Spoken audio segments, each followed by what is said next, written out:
Hi, I'm Shadrach Obi from Zentech Academy. Now, in today's tutorial, I'm going to walk you through Jupyter Notebook user interface. Now, I have opened Jupyter Notebook, and this is the first page that you land when you open Jupyter Notebook. So now these are the folders on my PC.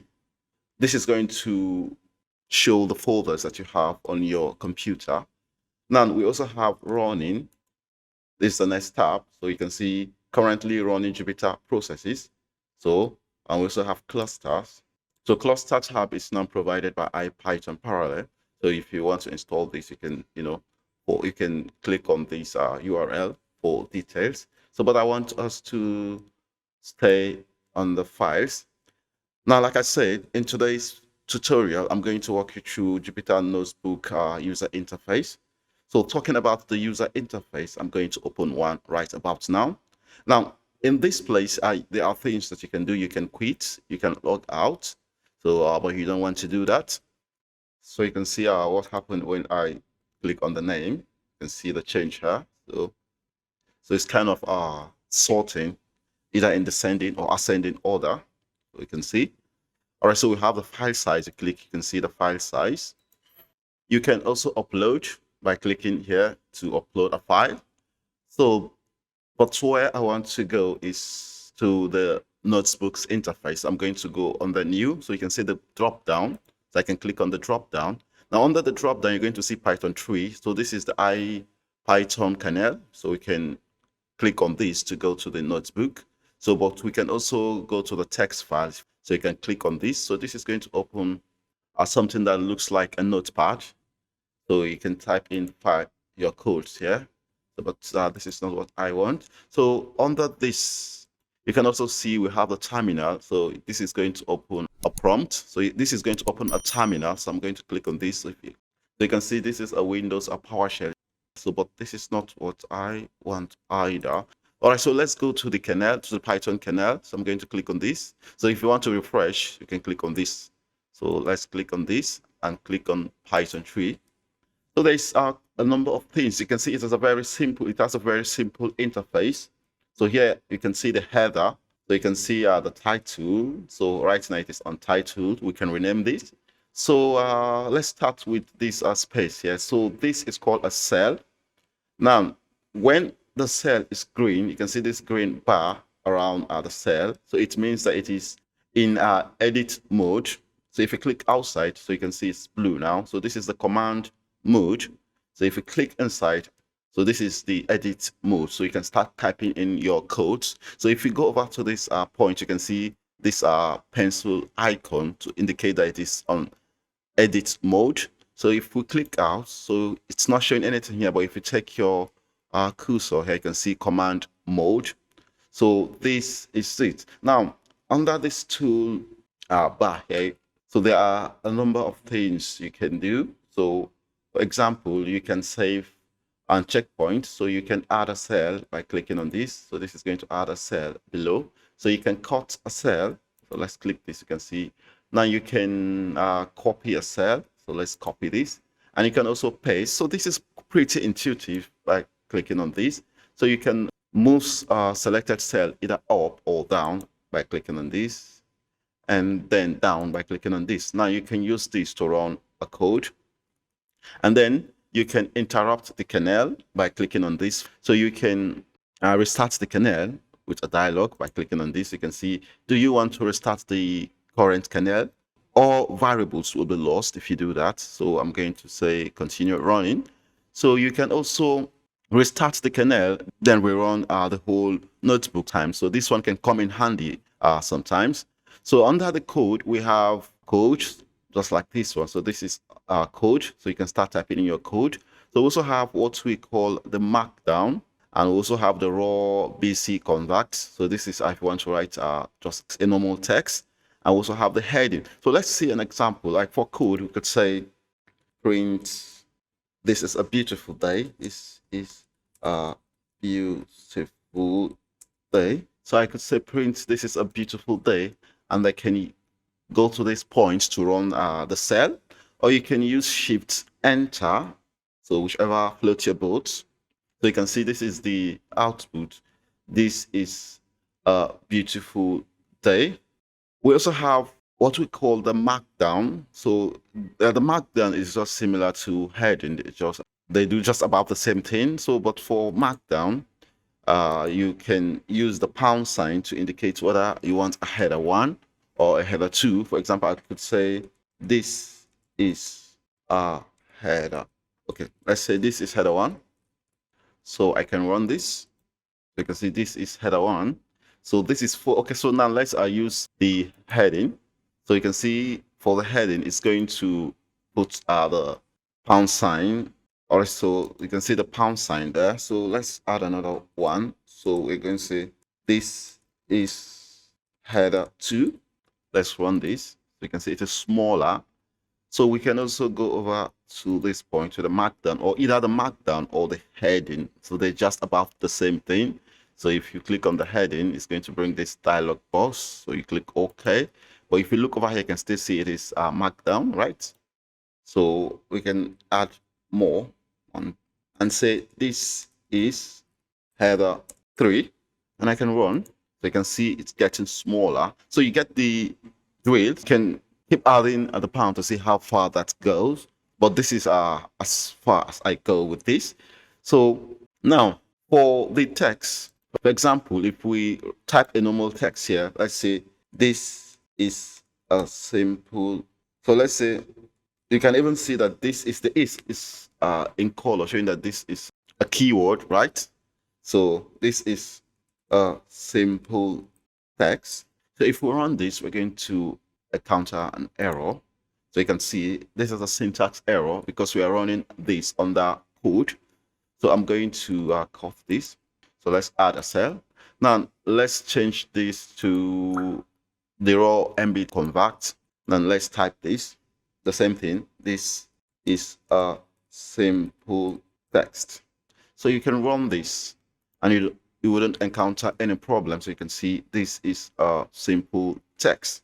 All right, so now this is just about it with the code. So you can see you can, for code, this is where you type in code. For markdown, you can use it for headings. If you want to write a heading, it can be a header 1 or a header 2, header 3, header 4, and so forth. I will also have the raw MB convert if you want to write just a simple text. So now let's look at this side. So you can see here we have file. So on the file, you can start a new notebook by going over here and click on this. So this is going to start a new notebook. So but we don't want this. So under the same file, you can see open. So if you want to open a new window with the dashboard view, you can click on this. So let's click on this and see. So you can see this is the dashboard view. So, but this is not what we want. So you can also click on this so you can save as.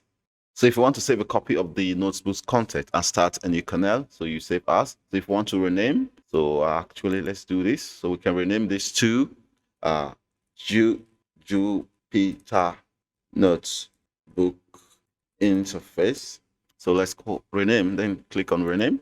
So you can see the name here, Jupyter Notebook Interface. So this is how to rename. So let's still go to file. So there are quite a number of things you can do. You can save and checkpoint. So you can revert to checkpoint. So to the last point where you saved, you can revert to that checkpoint. So you can also print preview. You can download as various document type, file type, and you can also close and halt. So that is this. Then the next one is edit. So under edit, you can cut cell. So this is the shortcut for it. You can use X to cut, C to copy. Then you can use Shift V to paste a cell above the current cell. So you can also paste cells below. So this is for pasting cells above a current cell. And you can paste below it by using just V. So we also have paste cells and replace. So if you click on this, that's what it's going to do. So you can also delete cells or use the short cut, click D twice. So you can also undo delete by using Z. So you can also split cells. So you can merge cells above and below. So these are pretty intuitive. So you can find and replace. So this one can come in handy actually. So the next one is view. So now under view, you can toggle the header. So if you click on this, this is going to be hidden. So let's do that. So you can see the header is gone. So let's go back and click on it. So you can see it is back. So on that view, you can also toggle the toolbar. So this is the toolbar. So if you click on this, the toolbar will disappear. So if you click on it again, it's going to appear. And then you can toggle line numbers. So this kind of shows number with the listing. So let's do that. So you can see that's number. So, and you can also hide it. Then the last one is cell toolbar. So under the cell toolbar, we have non-edit metadata. So you can also put in the raw cell format just for raw cell. Then there is the slides show, attachments and tags. So then the next one is insert. So you can insert cell either above or below. So this is the shortcut. Just use A or B. For A is for above and B is for below. Now the next one is cell. So you can run cells, that is multiple cells, by clicking on Control Enter. So you can run cells and select below. So by Shift Enter, which is the one you've seen me used. So we can also run cells and insert below by using Alt Enter. So you can run all cells in the notebook. You can run cells above and you can run cells below. Then cells type. So you can see we have the code. So these are the short key. And we have the markdown. You can just click M, or the raw MB converts. That will be R. So you can see, okay, under cell type, okay, this is the one we looked at. So under current cell, you can toggle current cell.